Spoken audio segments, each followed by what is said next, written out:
आज हमारी first class बिल्कुल स्टार्टिंग से देखते हैं। हमने इससे पहले एक छोटी सी क्लास के अंदर क्या क्या आपके पास सब्जेक्ट्स हैं ये बता दिया है और क्या क्या थोड़ा बहुत सिलेबस वगैरह। वैसे आज फर्स्ट ही क्लास है और बिल्कुल स्टार्टिंग से करेंगे हम अकाउंट्स का। और अकाउंट्स में हमें पहली क्लास के अंदर जो हमें समझना चाहिए, क्योंकि जो आपका अकाउंट्स है ना एकदम आपके लिए न्यू सब्जेक्ट्स है, ये एकदम न्यू है ना, न्यू सब्जेक्ट है। और जब ये न्यू सब्जेक्ट्स है तो इसके अंदर अगर मैं सिंपल सी एक बात बोलूं कि आप दिल्ली में रह रहे हो, आपको हिंदी लैंग्वेज बहुत अच्छे से आती है, कोई भी कुछ भी बोले आप समझ जाओगे। और अगर यही मैं बात करूं कि आपको केरल भेज दूं मैं, तो जब केरल जाओगे तो आपके लिए कैसी जगह होगी, एकदम न्यू। और वहां सबसे ज्यादा प्रॉब्लम क्या आएगी आपको, लैंग्वेज की, कि भाई वहां की भाषा पता चल जाए, यानी एटलीस्ट खाने को क्या बोल रहे हैं वो, पानी के लिए क्या बोलेंगे। तो ऐसे ही ये एक न्यू सब्जेक्ट्स है, तो इसके अंदर यूज होने वाले बेसिक टर्म्स हमें सीखना होगा सबसे पहले। जो इसके अंदर क्या होते हैं, यूज बेसिक टर्म्स होते हैं। तो हम देखेंगे कि बेसिक टर्म्स क्या क्या होते हैं और उसमें से एग्जाम में भी क्वेश्चंस आएगा। तो अभी फिलहाल के लिए कोई स्टूडेंट कहेगा कि सर ये चैप्टर कौन सा है, ये बताइए कौन सा क्या करा रहे हैं। तो अभी हम कोई चैप्टर नहीं कर रहे हैं, अभी हम बेसिक टर्म्स बीच बीच में से करेंगे ताकि हमारा कॉन्सेप्ट क्लियरिटी हो जाए कि क्या चीजें कर रहे हैं हम, ठीक है ना। तो सबसे पहले बेसिक टर्म्स को स्टार्ट करते हैं। चलिए, स्टार्ट करने में सबसे पहला हमारा बेसिक टर्म्स में आता है, that is capital. Basic terms पहले की बात करें, ज्यादा नहीं, हम एक दो क्लासेस बेसिक टर्म्स की करेंगे, उसके बाद फिर थोड़ा न्यूमेरिकल पे आ जाएंगे। लेकिन कंसिस्टेंसी शुरू से एंड तक आपको बने रहना होगा और जो मैं क्लास के अंदर काम दूंगा बस उसी को करना है, होमवर्क छोड़ दो आप। जो क्लास के अंदर वर्क दूंगा उसी को ही करना है।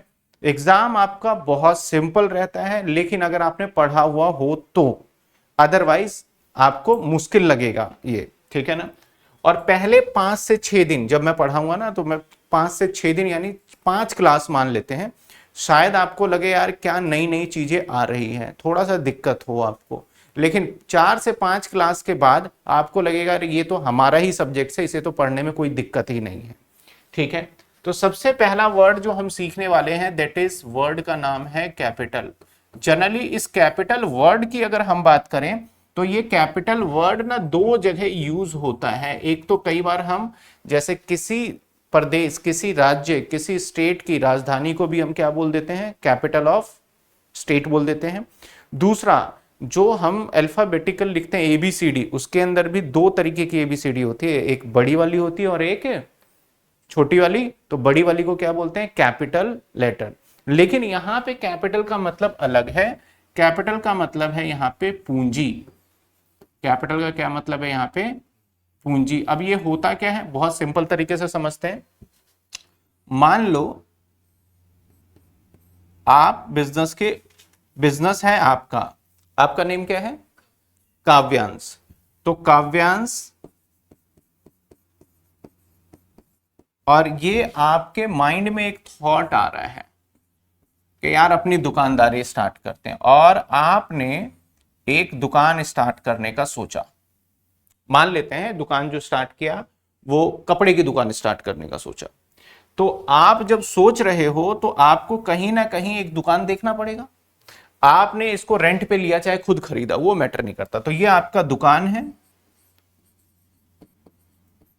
और इस दुकान के अंदर जब आप, सारा काम करने वाला काव्यांश है और काव्यांश सोच रहा है कि यार मेरा एक बिजनेस हो और मेरा एक दुकान। तो जो ये दुकान है ना, तो अकाउंट्स में इस दुकान को दुकान नहीं बोलेंगे, इस दुकान को अकाउंट्स में बिजनेस बोलेंगे। जनरली हमारे माइंड में थॉट होती है कि बड़ा होता है तो उसको बिजनेस बोलते हैं, नहीं। एक रिक्शे वाला भी है तो वो भी अपना बिजनेस कर रहा है, एक चाय की दुकान कर रहा है वो भी अपने बिजनेस कर रहा है, एक फैक्ट्री वाला है उसको भी बिजनेसमैन ही बोलेंगे अकाउंट्स में। और बिजनेस के साथ साथ इसको हम एंटरप्राइज भी बोल सकते हैं, इसको हम फर्म भी बोल सकते हैं। हालांकि फर्म पार्टनरशिप के लिए यूज होता है, और ये हमारे कुछ एक वर्ड्स हैं जो कि हमारे यूज होंगे। आप इस बिजनेस के कौन माने जाओगे, आप इस बिजनेस के माने जाओगे ऑनर। लेकिन एक और वर्ड के नाम से जाना जाएगा, प्रॉप राइटर। आपको ही दुकान के मालिक को ही क्या बोलते हैं हम, प्रोपराइटर। अब भाई मालिक आप हो, दुकान आपको चलानी है, तो दुकान तब तक नहीं चल सकती जब तक आप अपने पास से इसके अंदर कुछ पैसा ना डाल दो। बिना पैसे की दुकानदारी कहां चलेगी? तो आप पैसे इसमें डालोगे तो उसको बोला जाता है इन्वेस्ट। उसको क्या बोलते हैं हम? इन्वेस्ट। इन्वेस्ट का मतलब क्या होता है हमारा? दुकान में पैसा लगाना।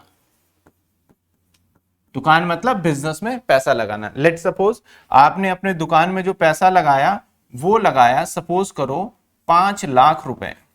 अपने कपड़े की दुकान खोली आपने और इसमें 5 लाख रुपए आपने लगा दिया। तो किसने इन्वेस्ट किया? काव्यांश ने इन्वेस्ट किया। किसमें इन्वेस्ट किया? बिजनेस में इन्वेस्ट किया। और काव्यांश को क्या बोलते हैं? ऑनर है या फिर प्रोपराइटर है। और दुकान को बिजनेस या एंटरप्राइजेस बोलेंगे। इसमें क्या करा? इन्वेस्ट। कितने रुपए इन्वेस्ट कर दिए? 5 लाख रुपए इन्वेस्ट कर दिए। अब भाई जब आपने 5 लाख रुपए लगाए तो आप इस 5 लाख का क्या करोगे? इस 5 लाख रुपए का आप दो काम करोगे। क्या क्या करोगे 5 लाख रुपए में? दो काम। नंबर वन अगर हम बात करें 5 लाख रुपए का, तो एक तो दुकान के अंदर थोड़ा काउंटर वगैरह, काउंटर समझते हो? जो दुकान के अंदर टेबल वगैरह रखते हैं, जिसमें रखते हैं, तो काउंटर वो रखेंगे, यानी फर्नीचर का काम कह लो। तो एक तो दुकान में आप फर्नीचर, इसका मतलब that is asset, that is assets, furniture या फिर एसेट्स। दूसरे की मैं बात करूं, और क्या करोगे भाई आप दुकान के अंदर? और दुकान के अंदर दुकानदारी आपकी चल ही नहीं सकती उसके बिना। किसके बिना? सामान के वजह से। आप दुकान में सामान लाओगे, कपड़े बेच रहे हो तो कपड़े का सामान, और इसको हम बोलते हैं इंग्लिश में दैट इज गुड्स।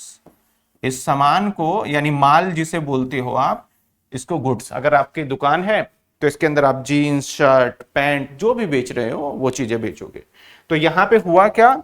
अगर हम कैपिटल बोले क्या होता है, तो कैपिटल का डेफिनेशन क्या होता है कि जब कभी भी प्रोप्राइटर या ऑनर इन्वेस्ट करता है कहां? बिजनेस में, और उस इन्वेस्टमेंट की हेल्प से कोई एसेट्स या फिर गुड्स को खरीदता है, तो ऐसे पैसे को हम क्या बोलते हैं? कैपिटल। इसको बोला जाता है हमारा क्या? कैपिटल। ये बात समझ में आई आपको? जब आप सिंपल सी लैंग्वेज में, अगर मुझे अपना दुकानदारी स्टार्ट करना है तो जो पैसा लगाऊंगा वो पूंजी होगी, और उसी को क्या बोलेंगे? कैपिटल। और ये जीवन में एक बार नहीं, जब जब जरूरत पड़ेगी तो आप लगाओगे। आपको दुकान बड़ी करनी है फिर लगा दोगे, आप अपने घर से लाके पैसे लगाओगे। अब यहां पे कैपिटल में पैसे ही नहीं होते। अब इसमें आप ऐसा भी कर सकते हो कि घर से आपने कोई मान लेते हैं कि आपकी दुकान सोने की चांदी की दुकान खोल रहे हो, यानी सुनार की दुकान, और घर में आपके 1 किलो सोना 1 किलो चांदी पड़ा हुआ है, तो आप बोलोगे यार बाहर से क्यों खरीदेंगे, इसी से स्टार्ट कर देते हैं। तो आप क्या कर सकते हो? स्टॉक भी लगा सकते हो, आप कोई एसेट्स भी लगा सकते हो, है ना। तो डेफिनेशन देखो क्या कहता है। डेफिनेशन कहता है इट्स रेफर, रेफर मतलब बताता है, the amount invested, amount invested, amount का मतलब ये वाला अमाउंट, इन्वेस्टेड बाय, कौन इन्वेस्ट करेगा? प्रोपराइटर करेगा या फिर ऑनर करेगा, ठीक है ना। It's refer to the amount invested by, किसके द्वारा? या प्रोपराइटर या ऑनर। कहां पे इन्वेस्ट करेगा भाई? इन द बिजनेस और एंटरप्राइजेस। इसी को बोल रहे हैं बिजनेस या फिर एंटरप्राइजेस। आप पेपर में जब थ्योरी लिखोगे तो या तो बिजनेस वर्ड लिख लो या एंटरप्राइजेस लिख लो या दोनों लिख लो, मर्जी है।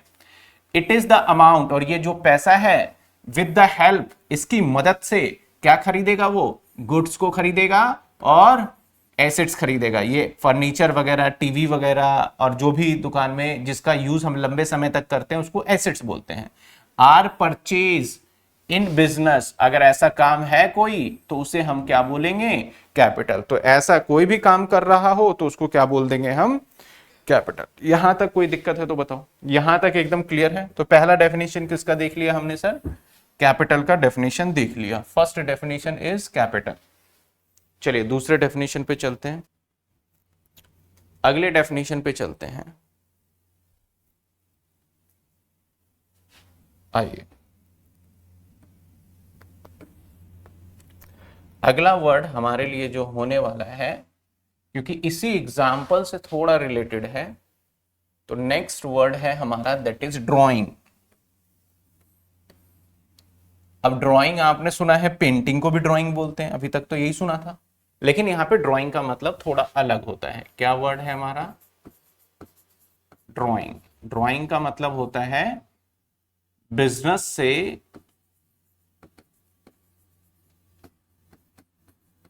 पर्सनल यूज के लिए पैसा निकालना। मैं सिंपल सिंपल लैंग्वेज में भी लिखता रहूंगा ताकि आपके दिमाग में याद रहे। थ्योरी तो आप एग्जाम के तम पे याद करोगे, पढ़ के जाओगे, जैसे भी करोगे, लेकिन अभी आपके दिमाग में कोई पूछे ड्राइंग क्या है तो सिंपल पता चल जाना चाहिए। अब मान लेते हैं ये एग्जाम्पल था, ये ऑनर था, इसने अपना बिजनेस स्टार्ट किया, बिजनेस स्टार्ट करने के बाद सारी चीजें करा आपके सामने, आपने देखा। अब सपोज करो जो काव्यांश है, काव्यांश का एक ब्रदर है, काव्यांश का ब्रदर मान लेते हैं, और जो ब्रदर है मान लेते हैं इसका नाम मिस्टर राम है, और छोटा भाई है, और इसके मान लेते हैं 10th क्लास में, ये भी 10th क्लास में था, और 10th क्लास में इसके 90% आ गए। तो जो काव्यांश है ये कहेगा यार बहुत अच्छी बात है कि आपके कितने परसेंटेज आ गए, 90% आ गए, बहुत अच्छी बात है। काव्यांश ने क्या करा, अपनी दुकान में से विड्रॉ करा, यानी निकाला। विड्रॉ का मतलब क्या होता है, निकालना। विड्रॉ किया, निकाला। क्या निकाला, एक बढ़िया सी शर्ट निकाल के अपने भाई को दे दिया। इसने दे दिया, किसको दे दिया, अपने भाई को, खुशी के मारे कि भैया अच्छे नंबर लाए हो तो अपनी दुकान से शर्ट निकाल के दे दिया आपने। और अपनी दुकान से ही इसने एक और क्या काम किया, कैश भी निकाला, कैश विड्रॉ किया। और कैश जो विड्रॉ किया वो भी अपने भाई को दे देता है। मान लेते हैं 500 रुपए का एक नोट निकाल के अपने भाई को दे दिया कि ले भाई तू जाके क्या कर ले, पार्टी वार्टी अपने दोस्तों के साथ घूम ले थोड़ा। किसने किया, काव्यांश ने किया। काव्यांश कौन है इस बिजनेस का, ऑनर है। ऑनर ने अपने बिजनेस में से निकाला, दो चीजें निकाली है, एक शर्ट निकाला, तो जो शर्ट निकाला दैट इज गुड्स, ये क्या हो गया, और जो पैसा निकाला इसको हम क्या बोलेंगे, कैश। और दोनों जो काम किए हैं इससे बिजनेस का कोई लेना देना नहीं है। क्या अपने भाई को शर्ट देने से इसकी बिजनेस ज्यादा चल पड़ेगी, नहीं, कोई लेना देने। तो ये दोनों काम, एक ये काम पर्सनल है, इसका पर्सनल यूज कर रहा है ये, और ये भी जो है ये भी पर्सनल यूज ही है, ये भी पर्सनल यूज ही है। समझ रहे हो। तो जब कभी भी प्रोप्राइटर या ऑनर अपने बिजनेस से कोई भी गुड्स या फिर कैश विड्रॉ कर ले, विड्रॉ का मतलब क्या है, निकाल लेना, किस काम के लिए, अपने। तो अगर ऐसा कोई काम करता हुआ दिखता है बिजनेस में तो हम बोलेंगे भाई तूने ड्राइंग कर लिया, तूने क्या कर लिया, ड्राइंग कर लिया। समझ में आई बात आपको, ड्राइंग किसे बोलेंगे। अब पढ़ते हैं क्या लिखता है, लिखता है एनी कैश, यानी ये देखो कैश निकाला था, और वैल्यू ऑफ गुड्स, देखो ये वैल्यू ऑफ गुड्स हो गया, withdraw by the owner, owner ने विड्रॉ किया, विड्रॉ का मतलब निकाल लिया। कहां से निकाल लिया, किस लिए निकाला, फॉर पर्सनल यूज के लिए जरूरी है। अगर आपने बिजनेस से पैसे निकाले और सामान खरीदा फिर वापस बिजनेस में डाल दिए तो क्या ये ड्राइंग होगा, नहीं, पर्सनल यूज के लिए होना बहुत जरूरी है। आउट ऑफ बिजनेस फंड, कहां से निकाला, बिजनेस फंड, यानी अपनी दुकान से निकाला इसने, उसे क्या बोलेंगे हम, ड्राइंग बोलेंगे। उसको क्या बोल देंगे हम, ड्राइंग बोल देंगे। बात समझ में आई, ड्राइंग क्या होता है। कैपिटल क्या होता है, जब बिजनेस में हमने पैसे लगाए उसको कैपिटल बोलते हैं। अगर बिजनेस में हमने पैसे या सामान निकाल लिए तो उसको क्या बोलेंगे, ड्राइंग। अकाउंट्स में उसको क्या बोलेंगे, ड्राइंग। यहां तक कोई दिक्कत है तो बताइए मुझे, दो डेफिनेशन में कोई दिक्कत है, क्लियर है आपको दो डेफिनेशन दोनों। चलिए अगले डेफिनेशन पे चलते हैं। ये छोटे छोटे वर्ड आपको पहले जानने जरूरी हैं, क्योंकि ये ना जब हम सवाल करेंगे, न्यूमेरिकल क्वेश्चंस करेंगे तो उसके बीच बीच में आएगा ड्राइंग वर्ड, आएगा कैपिटल वर्ड, तो आपको पता होना चाहिए ड्राइंग और कैपिटल ये है और इसको इस हिसाब से करना है, ये बात आपको पता होना जरूरी है।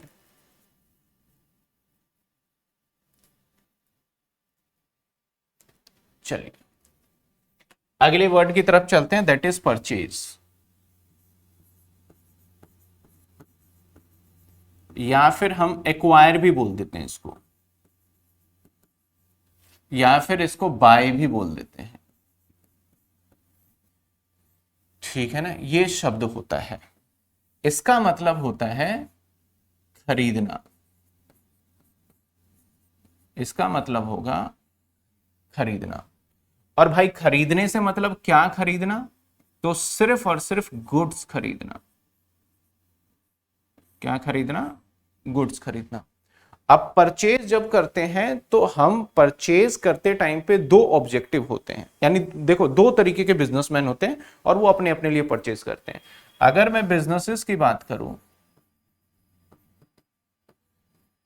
तो कितने तरीके के बिजनेसेस हैं, दो टाइप के हैं। एक होता है ट्रेडर,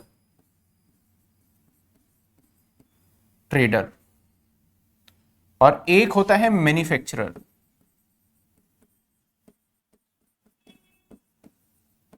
एक होता है मैन्युफैक्चरर। मैन्युफैक्चरर कौन होता है, जो सामान को बनाता है, जिसको हम हिंदी में बोलते हैं उत्पादक, जो सामान को बनाता है, मैन्युफैक्चरिंग करता है। अच्छा, ये दो तरीके के बिजनेसमैन होते हैं। एक वो होता है जो कि सामान को बना करके फिर बेचता है, और एक बना बनाया सामान लाके बेच देता है, तो उसको क्या बोलते हैं, ट्रेडर बोलते हैं। जैसे कि आप सभी के पास टी.एस. ग्रेवाल की बुक है, आपने किसी न किसी दुकान से खरीदी है, तो क्या वो बनाता था या कहीं से खरीद के लाके बेचता था। आप पेन यूज करते हो तो वो भी क्या करता है, कहीं से खरीद के लाके फिर आपको बेच देता है, तो उसको क्या बोलते हैं हम, ट्रेडर। उसको क्या बोलेंगे, ट्रेडर। जो गुड्स उसने, यहां पे गुड्स है वो उसका मतलब, और किस लिए उसने खरीदा था, रीसेल करने के लिए। मतलब वो गुड्स को लाता है और दोबारा बेच देता है आपको। मैं खरीद के लाऊंगा और दोबारा बेच दूंगा, तो उस गुड्स को हम ट्रेडर बोलेंगे। लेकिन एक ऐसा बंदा होता है जो कि क्या करता है, इसको पहले समझने से पहले सबसे पहले एक वर्ड आ रहा है गुड्स, इसको समझते हैं। जैसे मान लेते हैं एक दुकानदार, इसकी परचून की दुकान है। परचून की दुकान समझते हो, प्रोविजनल स्टोर। कौन सी दुकान, प्रोविजनल स्टोर। अब परचून की दुकान पे आपने जनरली देखा होगा, जो आसपास राशन की, किराने की, जो मर्जी दुकान बोल लो, वहां पे दाल चावल चीनी आटा तेल साबुन, यही सारी चीजें वहां पे मिलती है ना। तो आप मान लीजिए कि यहाँ पे परचून की दुकान है, तो वो दुकानदार जो है उसने अगर दाल खरीदा होगा तो इसका पर्पस होगा कुछ ना कुछ। क्यों खरीदेगा दाल, अपने खाने के लिए थोड़ी खरीदा होगा उसने, उसने बेचने के लिए खरीदा होगा, है ना। कि दाल खरीद के लाता हूं फिर बेच दूंगा, तो उसे परचेज बोलेगा। दाल खरीद के लाए तो उसको क्या बोलेगा, परचेज। उसने आटा खरीदा होगा, आटा क्यों खरीदा होगा, खाने के लिए थोड़ी खरीदा होगा, क्योंकि दुकानदारी के लिए खरीदा होगा उसने, तो उसको परचेज बोलेंगे। उसने टीवी खरीदा है, तो टीवी क्यों खरीदा है उसने, बेचने के लिए खरीदा है या अपने लिए खरीदा है, अपने लिए, क्योंकि परचून की दुकान पे टीवी थोड़ी मिलता है हमारा, अपने लिए। तो अब इसको हम परचेज नहीं बोल सकते। खरीदा ये भी है, खरीदा ये भी है, लेकिन इसको परचेज नहीं बोलेंगे, इसको बोलेंगे भाई ये एसेट परचेज है। इसको क्या बोलेंगे हम, ये एसेट्स परचेज है। समझ रहे हो बात, एसेट्स परचेज। एसेट्स परचेज का मतलब जो चीजें हमने खरीदा है उस पॉइंट को अगर हम दोबारा बेचने के लिए खरीद रहे हैं। देखो दाल खरीदा तो दोबारा बेचेंगे, आटा खरीदा तो दोबारा बेचेंगे, तो ये परचेज की कैटेगरी में आ गया। लेकिन टीवी खरीदा तो दोबारा बेचेंगे नहीं, तो ये हमारा परचेज कैटेगरी में भी नहीं आएगा। मान लेते हैं इसने तेल खरीदा, ऑयल खरीदा, तो क्या ये परचेज की कैटेगरी में आएगा, आ जाएगा, क्योंकि ऑयल तो ये बेचता है। क्या ये एसेट्स की कैटेगरी में आएगा, नहीं आएगा। मान लेते हैं इसने अपनी दुकान के लिए एसी खरीद लिया, क्या ये परचेज की कैटेगरी में आएगा, नहीं आएगा, लेकिन एसेट्स परचेज की कैटेगरी में आ जाएगा। तो जो चीजें परचेज की कैटेगरी में आ रहा है ना, उसको बोलते हैं बिजनेस डील के लिए खरीदना। यानी एक सब्जी वाला है तो उसके लिए आलू टमाटर प्याज ये सब गुड्स है, लेकिन अगर वही मोबाइल फोन खरीदता है तो उसके लिए गुड्स नहीं है। एक फर्नीचर वाला है तो कुर्सी चेयर टेबल उसके लिए गुड्स है, लेकिन टीवी और एसी उसके लिए गुड्स नहीं है। तो डिपेंड्स करता है, जिस चीज का आपका बिजनेस है ना, अगर वही चीज आप खरीद रहे हो तो वो गुड्स की कैटेगरी में आ जाएगा, जिसको बिजनेस डील में कहेंगे। बाकी अदर केस में वो गुड्स की कैटेगरी में नहीं आएगा। परचेज वर्ड सिर्फ इसी के लिए लगाया जा रहा है जो कि बिजनेस डील के अंदर है। अब ट्रेडर कौन होता है, जो उसी गुड्स को क्या करता है, बेच देता है। अब मैन्युफैक्चरर क्या करता है, मैन्युफैक्चरर हमेशा याद रखना वो रॉ मटेरियल खरीदेगा। रॉ मटेरियल, जैसे मान लेते हैं कि मेरे पास ये एक मार्कर कह लो, पेन कह लो, प्लास्टिक कह लो, जो मर्जी कह लो, तो किसी कंपनी ने बनाया होगा ये, तो उसने सबसे पहले प्लास्टिक खरीदा, ठीक है ना। तो जब उसने प्लास्टिक को खरीदा तो प्लास्टिक खरीदने के बाद फिर उसने इसको मशीन में डाला होगा, पिघलाया होगा। तो जो वो प्लास्टिक, पता है प्लास्टिक की ये सारी चीजें कैसे बनते हैं, इनके छोटे छोटे दाने होते हैं, आपको पता होना चाहिए कि जो प्लास्टिक का है ना इसके दाने से बनता है। दाना मतलब कैसा, प्लास्टिक को ही पूरा मेल्ट किया जाता है, मेल्ट करने के बाद एकदम छोटे छोटे गोली जैसे दाने बनाए जाते हैं, फिर मशीन में डाल के उसके ढांचे होते हैं, शेप होते हैं, उस तरीके से बनाया जाता है। खैर ये तो हमारा मैन्युफैक्चरिंग की बात हो गई। तो उसने जब प्लास्टिक खरीदा तो उसके लिए जो प्लास्टिक था वो रॉ मटेरियल था। जो प्लास्टिक था वो क्या था, हमारा रॉ मटेरियल था। फिर उसने प्लास्टिक से कन्वर्ट कर दिया, किसमें कन्वर्ट कर दिया, पेन में। तो रॉ मटेरियल को फिर उसने कन्वर्ट करा, कन्वर्ट किसमें करा, पेन में। और जैसे ही कन्वर्ट करा फिर उसने क्या करा, सोल्ड कर दिया, कन्वर्ट कर दिया किसमें, फिनिश गुड्स में, फिनिश गुड्स में, फिनिश गुड्स में। और फिर उसको क्या करा उसने, सेल कर दिया, बेच दिया। तो मैन्युफैक्चरर क्या करता है, पहले कच्चा माल खरीदता है रॉ मटेरियल, फिर उसको कन्वर्ट करता है तैयार माल में और फिर बेचता है। लेकिन ट्रेडर ऐसा नहीं करता, ट्रेडर लाया और ले भाई बेच दिया उसने। समझ में आई दोनों में डिफरेंस क्या है। तो परचेज ट्रेडर के लिए गुड्स है परचेज, मैन्युफैक्चरर के लिए रॉ मटेरियल है परचेज। समझ में आई बात आपको।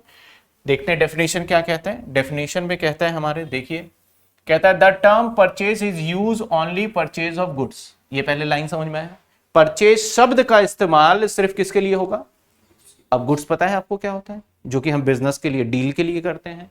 इन विच बिजनेस डील, यहां तक लाइन समझ में आ गया क्या कह रहा है ये। इसके बाद कहता है इन केस, अगर मैन्युफैक्चरिंग कंसर्न है, अगर ये वाली बात आई तो goods means acquiring of raw material. Acquire का मतलब मैंने बताया ना, खरीदना होता है। गुड्स मींस एक्वायरिंग ऑफ क्या, रॉ मटेरियल। किस पर्पस के लिए, for purpose of conversion into finish product. इसलिए खरीदा ताकि वो किस में कन्वर्ट कर पाए, फिनिश प्रोडक्ट में, देन सेल, तब बेच देगा। लेकिन इन केस ट्रेडिंग कंसर्न, अगर ट्रेडिंग वाली बातचीत आ गई तो goods are those thing, goods उसको बोलेंगे which are purchase for resale, जिसको खरीदा है उसने दोबारा बेचने के लिए। इन दोनों केसेस के अंदर जो बिजनेसमैन होता है उसका एक ही उद्देश्य होता है, make a profit for sale. यही होगा, आप दुकानदार हो, सामान खरीदोगे तो सोचोगे 10 का खरीदा तो 12 का बेच देंगे, एक ही उद्देश्य होता है। अब परचेज दो तरीके के हो सकते हैं, एक हो सकता है हमारा कैश परचेज और एक हो सकता है क्रेडिट परचेज। क्रेडिट का मतलब होता है उधार पे खरीदना और कैश का मतलब होता है नगद में खरीदना। दोनों ही सूरत, दोनों को मिला दोगे तो वो बनेगा हमारा टोटल परचेज। तो भैया परचेज कितने हो गए, कैश परचेज भी हो गया, क्रेडिट परचेज भी हो गया। समझ में आया। तो ये था हमारा डेफिनेशन किसका, परचेज का। कोई की दिक्कत है आपको, ये सारी चीजें आपको पढ़नी पड़ेगी, याद करनी पड़ेगी, पेपर में आएंगे और लिखना भी पड़ेगा आपको ये सारी चीज।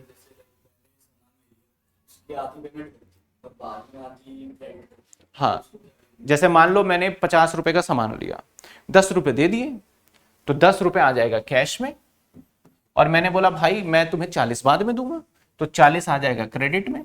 तो हमने खरीदारी कितने की करी आज, दोनों को जोड़ करके ही बताएंगे कि हमने खरीदारी करी टोटल 50 रुपए की आज। चाहे आपने नगद खरीदा उधार खरीदा, दोनों को ऐड करके ही बताएंगे। बात आ गई समझ में आपको, ठीक है।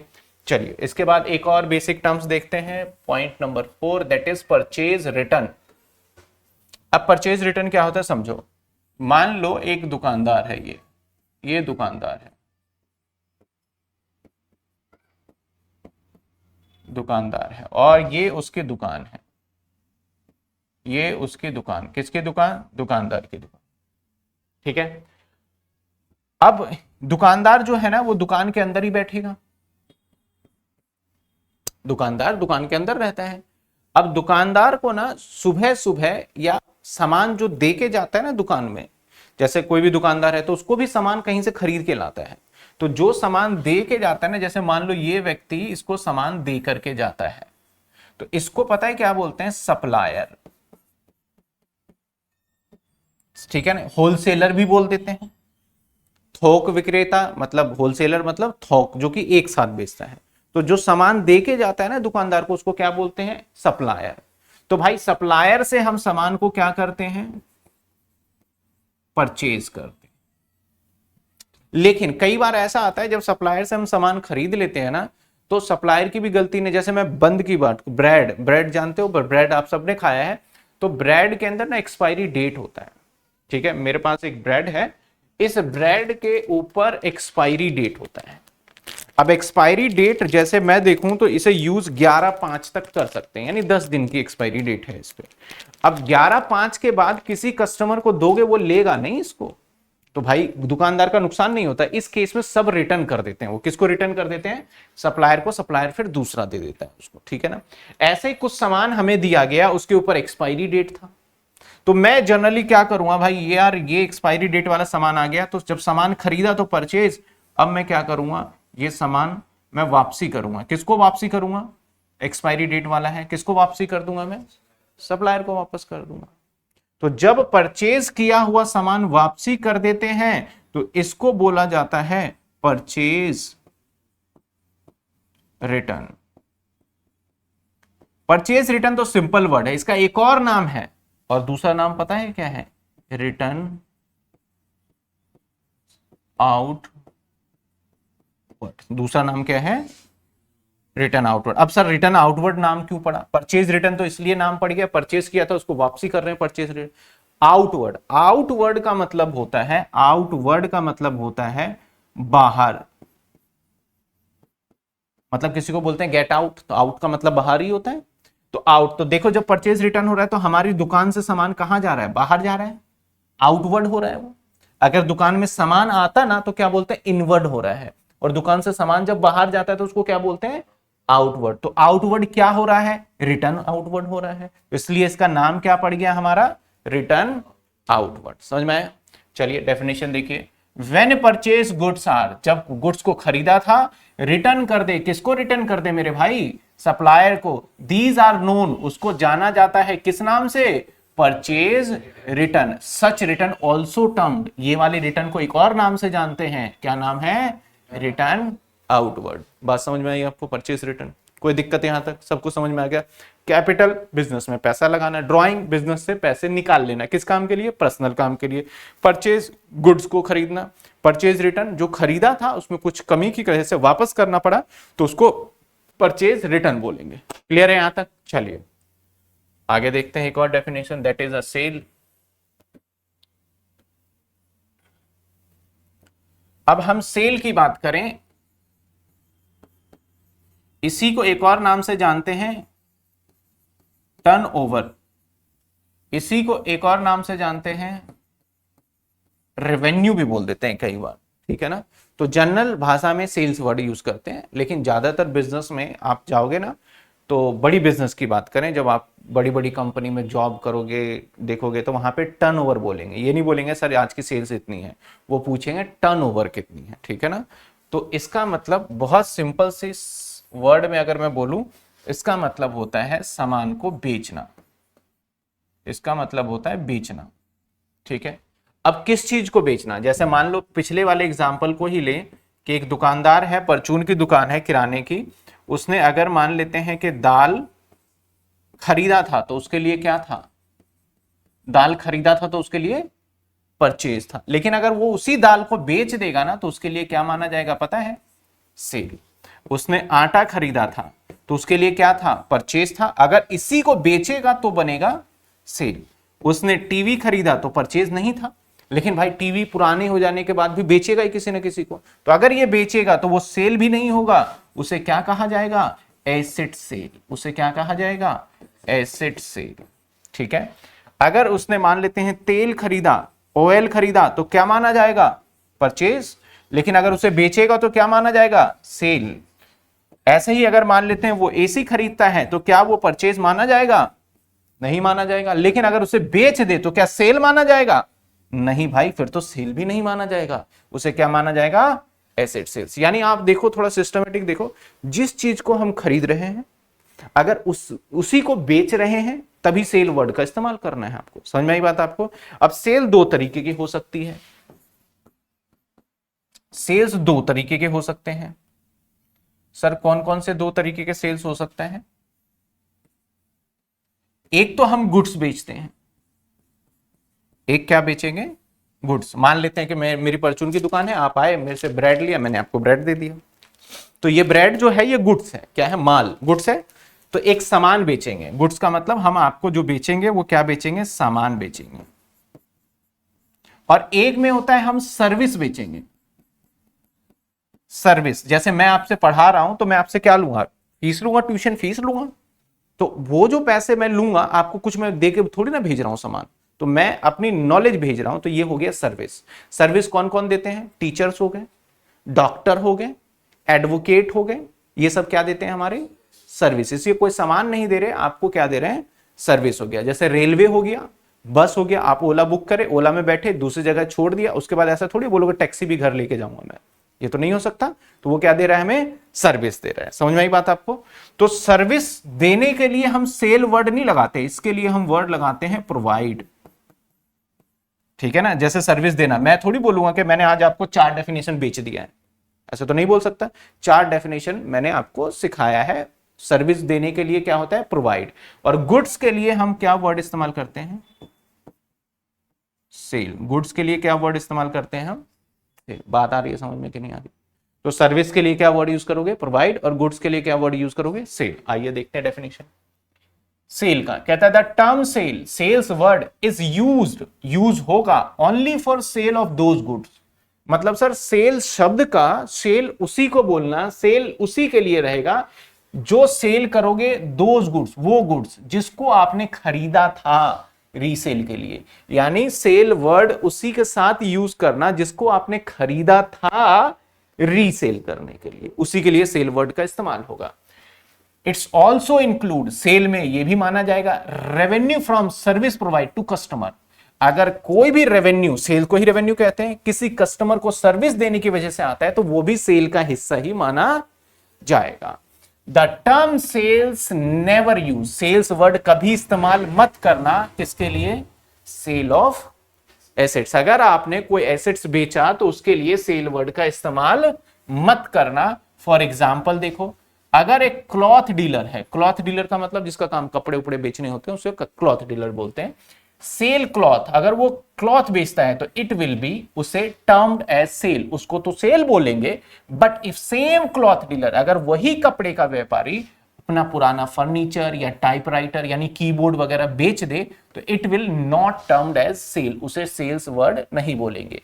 सेल्स के अंदर 2 चीजें होती है, नगद में बेचेंगे वो भी सेल का हिस्सा होगा, और उधार में बेचेंगे वो भी सेल का हिस्सा होगा। क्रेडिट का मतलब क्या होता है मेरे भाई, क्रेडिट का मतलब क्या होता है, उधार।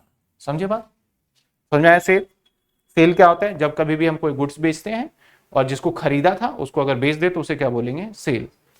उधार बेचो चाहे नगद बेचो, मैटर नहीं करता, हम सेल वर्ड का इस्तेमाल करेंगे। समझ में आई बात आपको। ये था हमारा सेल का डेफिनेशन। कितने हो गए, 5 डेफिनेशन हो गए। इसके बाद अगला है हमारा सेल्स रिटर्न। अगला है हमारा सेल्स रिटर्न। सेल्स रिटर्न क्या होता है, एक ये पर्सन है और इसकी दुकान है, हालांकि पर्सन तो दुकान के अंदर ही है। ये पर्सन जो बैठेगा वो कहां बैठेगा भाई, ये तो बैठेगा दुकान के अंदर ही। और जो दुकान के अंदर बैठा है ये सामान जब बेचता है ना, किसी को सोल्ड करता है, तो जो जिसको बेचता है उसको अकाउंटिंग भाषा में बोलते हैं ग्राहक हिंदी में, और इंग्लिश में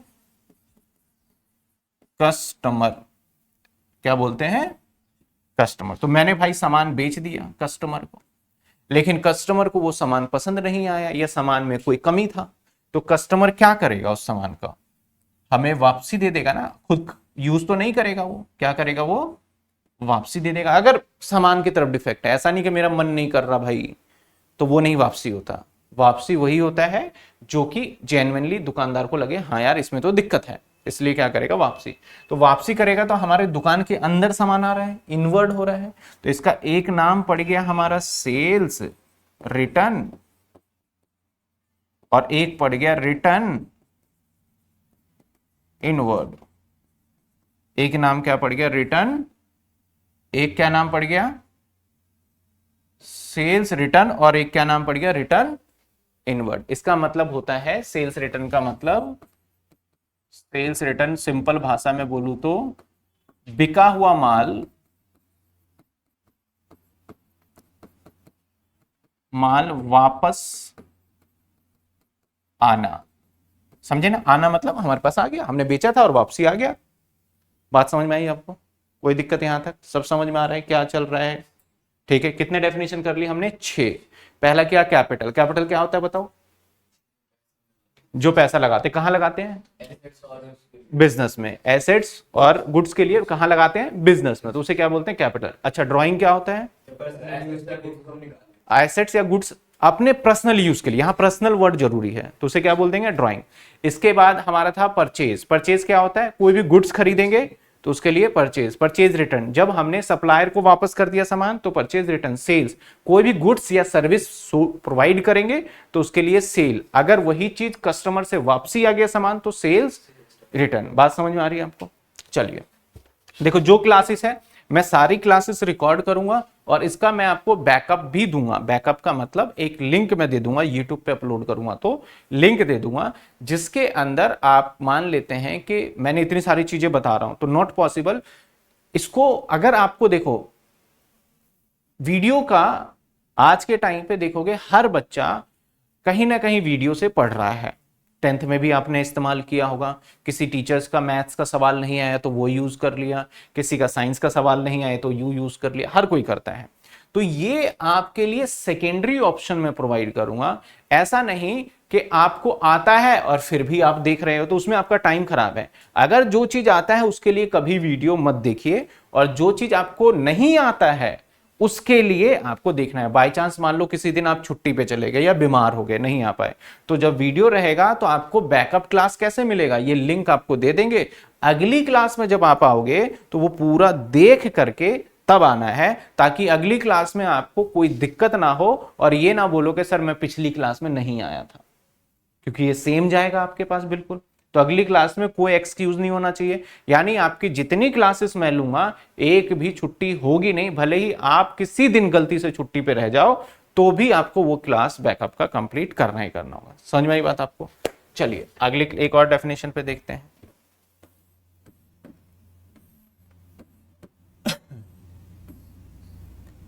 वर्ड है हमारा डेटर।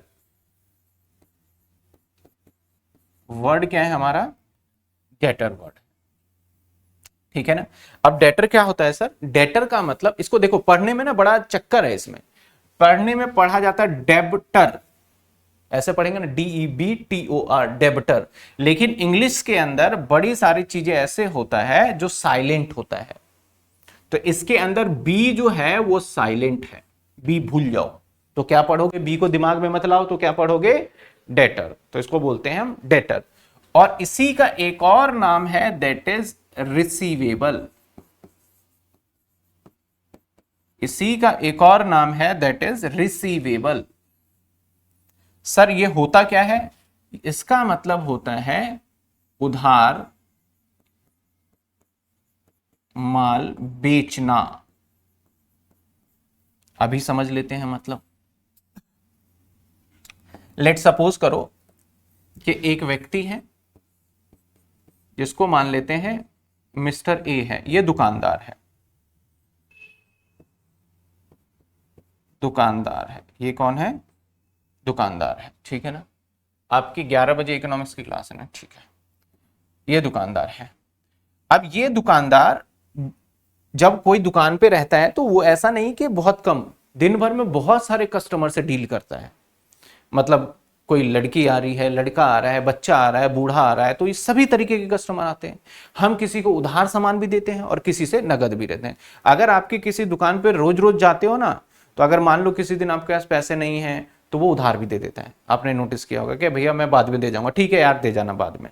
तो ये सामान मान लेते हैं ए को बेच रहा है, मान लेते हैं बी को, ए तो खुद ही है, ये एक्स को बेच रहा है, वाई को बेच रहा है, जेड को बेच रहा है, और पी को बेच रहा है, और क्यू को बेच रहा है। इतने सारे लोगों को सामान बेच रहा है। लेकिन इसको बेच रहा है कैश, इसको बेच रहा है क्रेडिट। क्रेडिट का मतलब उधार होता है। इसको बेच रहा है कैश, इसको बेच रहा है क्रेडिट, इसको बेच रहा है कैश। मतलब किसी को नगद, किसी को उधार, ऐसे बेच रहा है ये, ठीक है ना। और ये सारे के सारे व्यक्ति इस दुकान के अंदर हैं। जो कि सामान लेने एक दिन में आए और इसने सभी को सामान बेचा। किसी को कैसे बेचा? नगद। किसी को कैसे बेचा? उधार।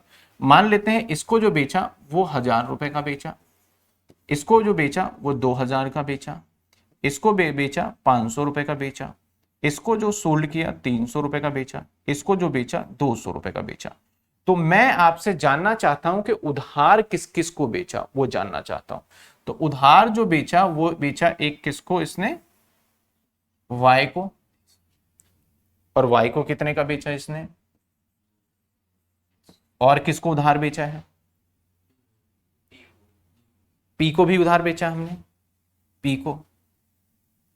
तो P को कितने का बेचा? 300 का। और किसी को बेचा है हमने? दो को ही बेचा है, एक हमने P को बेचा है और एक हमने Y को बेचा है। तो टोटल जो सामान हमने खरीदा है वो कितने का बेचा है, सॉरी बेचा है वो 2300 रुपए का उधार बेचा। दो व्यक्ति को मैंने उधार बेचा है। अब यहां पे इसका नाम Y है, इसका नाम P है, लेकिन बिजनेस के अंदर जो व्यक्ति का नाम है वो तो ठीक है, एक और हम अपनी तरफ से नाम देते हैं ताकि हम किसी को एक्सप्लेन कर पाए। अगर मान लेते हैं, ये तो मैंने दो एग्जांपल दिया, हजारों दिन भर में उधार माल बेचे जाते होंगे, हजारों महीने में हजारों लोगों को बेचा जाता है। कोई मुझसे पूछेगा उधार माल कितना बेचा है, तो मैं सबका नाम तो गिनवा नहीं सकता उसको। तो सिंपल इस व्यक्ति को जिसको उधार माल बेचा गया है उस व्यक्ति को, यानी ये हमारा डेटर है और ये हमारा डेटर है, इसका नाम भले ही Y और P है लेकिन एक और नाम दे देते हैं, दैट इज डेटर। जैसे आप सभी का नाम, किसी का काव्यांश है, किसी का जो जो नाम है आपके सारे नाम है। लेकिन स्कूल में जब आप जाते हो तो आपको कोई बुलाएगा अननोन पर्सन, तो बोलेगा आपको स्टूडेंट्स को बुलाओ। किसको बुलाओ? तो एक आपका नाम क्या हो गया? स्टूडेंट भी एक आपका नाम हो गया। वो पढ़ाई लिखाई कर रहे हो तो आपका क्या नाम हो गया? स्टूडेंट। अब ऐसा थोड़ी है कोई बूढ़ा बुजुर्ग जा रहा है उसको बोलेगा यार उस स्टूडेंट को बुलाना जरा, उसको तो नहीं बोल सकते क्योंकि वो उस कैटेगरी में नहीं है। समझ गए? तो ऐसा ही जब हम किसी को उधार माल बेचते हैं ना, तो उसको भी हम एक बिजनेस का नाम दे देते हैं, और दैट इज, क्या नाम देंगे इन दोनों को मेरे भाई? ये दोनों जो है क्या है हमारे लिए, बिजनेस के लिए डेटर है। क्या है हमारे लिए? डेटर है। अब ये एक नहीं है, दो है। तो जब बहुत सारे हो जाते हैं ना तो उसको एक और नाम दे सकते हैं हम, दैट इज सन्ड्री डेटर। क्या नाम दे दिया हमने? Sundry debtor. मतलब बहुत सारे मिक्स करके डेटर को बोल देते हैं सन्ड्री डेटर। तो डेटर क्या होता है? जब कभी किसी व्यक्ति को हम सामान उधार बेचते हैं, या सामान की जगह पे हम और क्या दे सकते हैं? सर्विस भी दे सकते हैं ना। जैसे मैं बेचूं, आपको पढ़ाऊं और बोलो सर अगले महीने पैसे दूंगा, तो मैं बोलूंगा अब आप मेरे कौन बन गए हो? डेटर बन गए हो, क्योंकि उधार हो गया है अब आपके ऊपर। तो हम सर्विस भी दे सकते हैं। और जब तक मान लेते हैं कि इसको उधार माल बेचा और इसने मुझे 2299 रुपए दे दिए, मुझे दे दिए, इसने पेड कर दिया, तो क्या मुझे अब इससे कुछ पैसे लेने हैं या नहीं लेने हैं? लेने हैं, 1 रुपया लेना है। जब तक सारे पैसे नहीं दे देगा तब तक वो डेटर रहेगा। अभी भी मैं इसको डेटर ही बोलूंगा क्योंकि 1 रुपया बाकी है भाई। तो डेटर का मतलब क्या होता है? जब मैंने आपको उधार बेचा और जब आपसे पैसे मिलेंगे, तो सारे पैसे जब मिल जाएंगे तब मैं आपको कुछ भी नहीं बोलूंगा, जो नाम है आप अपना समझो भाई, अब हमारा आपका कोई लेना देना नहीं है। लेकिन अगर आपके ऊपर 1 रुपए भी बाकी रहा तो मैं आपको क्या नाम बोलूंगा? डेटर बोलूंगा। समझ में आई बात आपको? चलिए डेफिनेशन को देखते हैं, आराम से पढ़ते हैं। कहता है डेटर और receivable. The term debtor, debtor शब्द का रिप्रेजेंट मतलब डेटर उस व्यक्ति को, दोज पर्सन, उस व्यक्ति को रिप्रेजेंट करेगा या फिर फर्म। यानी हम उधार माल किसी व्यक्ति को भी बेच सकते हैं और किसी कंपनी को भी बेच सकते हैं, तो या फर्म को करेगा। टू हुम, जिसको गुड्स हैव बीन सोल्ड, जिसको हमने सामान क्या करा हो, मतलब डेटर वर्ड उसी व्यक्ति के लिए लगाओगे जिसको आपने सामान बेचा हो। कैसे बेचा हो? या फिर सर्विस आपने क्या किया हो? रेंडेड। सर्विस को देने के लिए हम रेंडेड वर्ड का भी इस्तेमाल करते हैं, प्रोवाइड वर्ड का भी इस्तेमाल करते हैं और रेंडेड वर्ड का। और किस बेसिस पे बेचा होगा? क्रेडिट। क्रेडिट बेसिस मतलब क्या हुआ? उधार पे बेचा होगा। यानी डेटर हम उस व्यक्ति को बोलेंगे जब हमने किसी को कोई भी सामान बेचा हो, और किस बेसिस पे बेचा हो? हमने क्रेडिट बेसिस पे बेचा हो। और आगे क्या कहता है? And payment have not receive from them, और उससे हमने पैसे अब मान लो मैं बोलूं मैंने तुम्हें सामान दे दिया और पैसे ले लिए, तब थोड़ी डेटर कहलाओगे। सामान दे दिया और पैसे नहीं लिया। अब मान लेते हैं कि 1000 का सामान दिया, आपने मुझे 200 दिया, बोले सर 800 बाद में दे दूंगा, तो भी आप मेरे डेटर ही माने जाओगे, क्योंकि 800 तो लेने हैं मुझे। ठीक है, आगे कहता है दे स्टिल ओ का मतलब होता है उधार। ओ का मतलब क्या होता है? उधार। अगर उसने कुछ भी उधार अमाउंट रखा ऑफ बिजनेस तो वो डेटर ही माना जाएगा। जैसे एक एग्जांपल देखो, इफ गुड्स वर्थ का मतलब क्या होता है? कीमत। बोलते हैं ना, अगर मैं बोलूं कि ये मैंने रिमोट खरीदा है 500 रुपए, तो इसकी वर्थ कितनी है? 500 रुपए। ठीक है ना, तो वर्थ 10,000। हमने goods have been sold to Mohan, हमने 10,000 का सामान मोहन को बेचा है। कैसे बेचा है? क्रेडिट पे। He will continue remain debtor, वो तब तक डेटर बना रहेगा ऑफ बिजनेस का, long as does not make कौन सा पेमेंट? Full payment. जब तक वो मेरे पैसे पूरे पैसे नहीं दे देगा तब तक हम उसको क्या बोलते रहेंगे? तुम हमारे बिजनेस के लिए क्या हो? डेटर हो। तो डेटर से पैसे लेने होते हैं या देने होते हैं? लेने होते हैं। क्या करने होते हैं? लेने होते हैं। तो आप एक चीज याद रखना, बिजनेस के अंदर अगर आपको किसी से भी पैसे लेने हो तो बिजनेस की कहीं ना कहीं एसेट्स मानी जाती है। एक बार को क्या माना जाता है? हमारा एसेट्स। एसेट्स मतलब क्या होता है? संपत्ति। मतलब मेरा है भाई वो। अगर मैंने किसी को उधारी पैसे दे रखे हैं, उससे लेने हैं मुझे, तो मेरे लिए वो मेरी एसेट्स है। ठीक है, समझ में आ रही है बात आपको? यहां तक कोई दिक्कत आपको? क्लियर है? अब पूछो। ऑर्डर ले लिया, सामान अभी आया नहीं, हाँ, तो एडवांस पेमेंट कर दिया। हाँ, तो आपकी आधी पेमेंट सामान आने के बाद मिली, तो वो अभी सेल ही नहीं है। अभी वो सेल ही नहीं है। क्या पता मेरी दुकान में आग लग जाए, तो मैं थोड़ी बोल सकता यार तूने आधे दी थी, आधे के पैसे और दे दे। बोलेगा भाई सामान ही नहीं दिया। तो हम एक और थर्ड चैप्टर में रेवेन्यू रिकॉग्निशन नाम से एक कॉन्सेप्ट आता है, चैप्टर नंबर 3 में, रेवेन्यू, कि कब आप चीजों को सेल मानेंगे। हम सेल तभी मानते हैं चीजों को जब मैं आपको सामान दे दूं, आप पैसे दो या मत दो वो मैटर नहीं करता, हम सेल तब मान लेंगे। यानी मेरी तरफ से रिस्पॉन्सिबिलिटी कंप्लीट होनी चाहिए। समझ में आई बात? आपने कहा सामान मेरे पास ही है, मैंने एडवांस ले लिया, मान लो मैं पूरे पैसे भी ले लेता हूं, लेकिन मैंने अभी सामान तो डिलीवर नहीं किया, तो सेल नहीं माना जाएगा। ये अकाउंट्स का रूल कहता है। क्योंकि वहां पे बड़ी सारी दिक्कत होती है कि मेरी दुकान में चोरी हो सकता है, मेरी दुकान में आग लग सकता है किसी कारण से, तो सामान तो आपको दे ही नहीं पाए। अगर मैंने उसको सेल मान लिया तो सेल तो गलत हो गया भाई।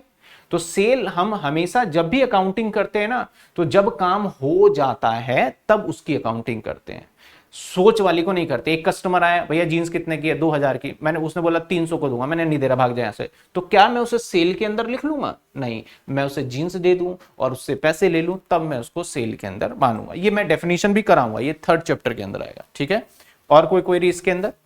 तो डेटर क्या होता है? जब किसी को हम क्या करते हैं? उधार माल, तो उस व्यक्ति का कुछ भी नाम हो लेकिन हम अकाउंटिंग नाम क्या देंगे उसको?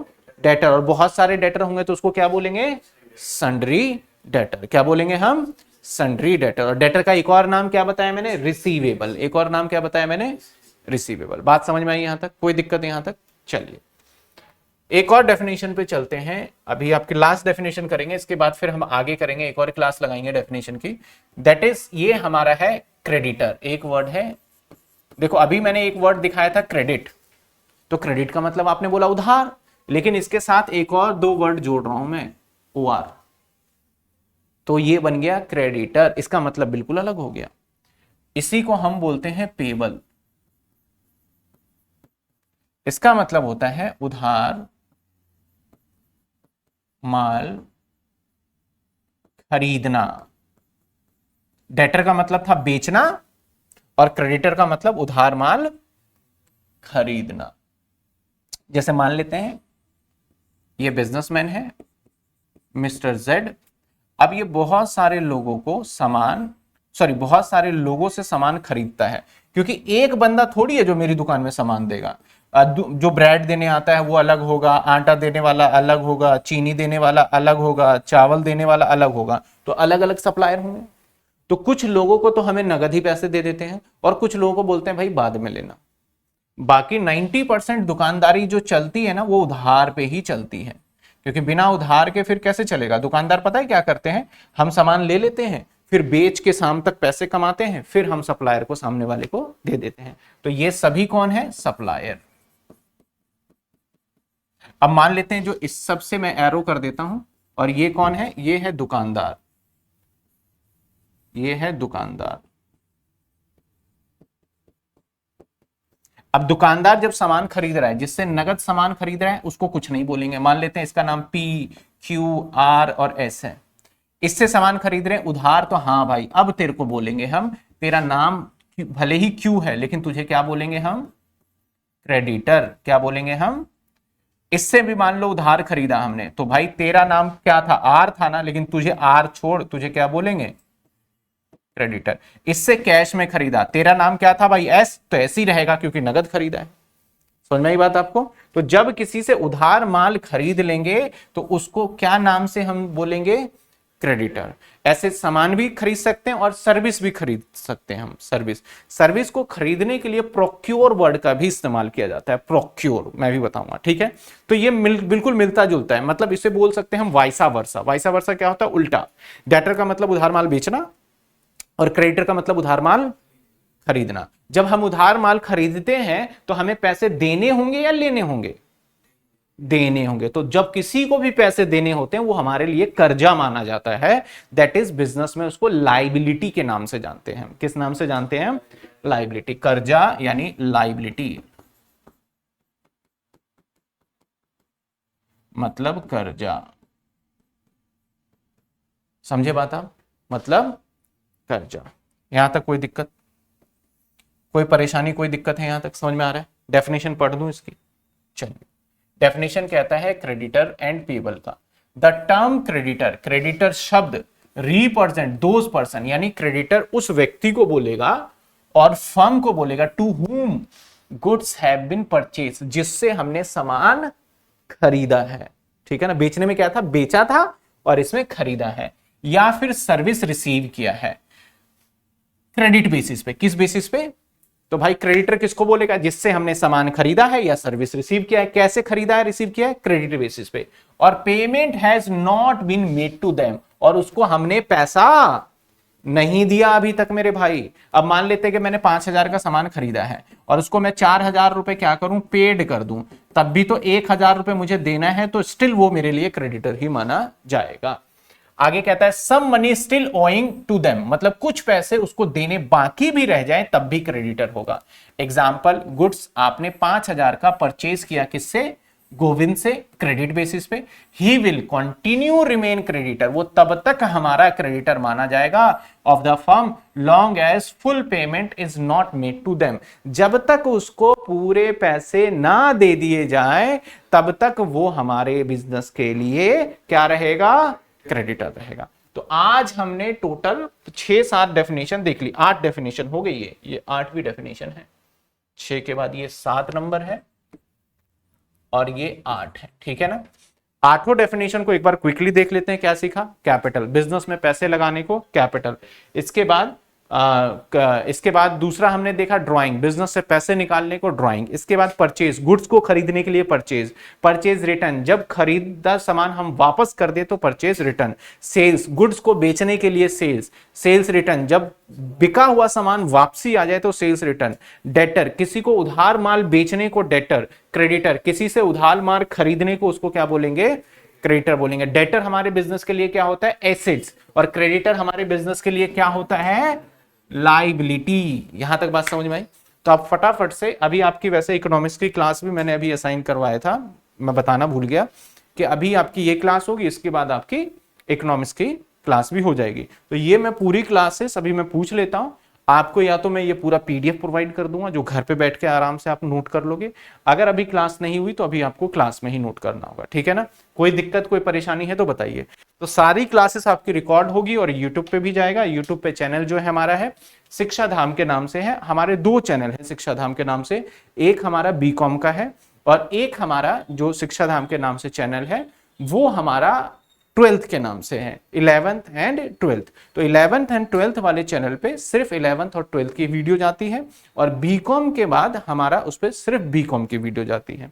तो आप जैसे देखोगे, मैं बता भी दूं आपको, शिक्षा धाम 12th, ठीक है ना? अब देखो यहाँ पे 2 दिखेगा, एक है हमारा शिक्षा धाम बीकॉम क्लासेस और एक शिक्षा धाम 11th एंड 12th। तो आपको 11th एंड 12th पे जाना है।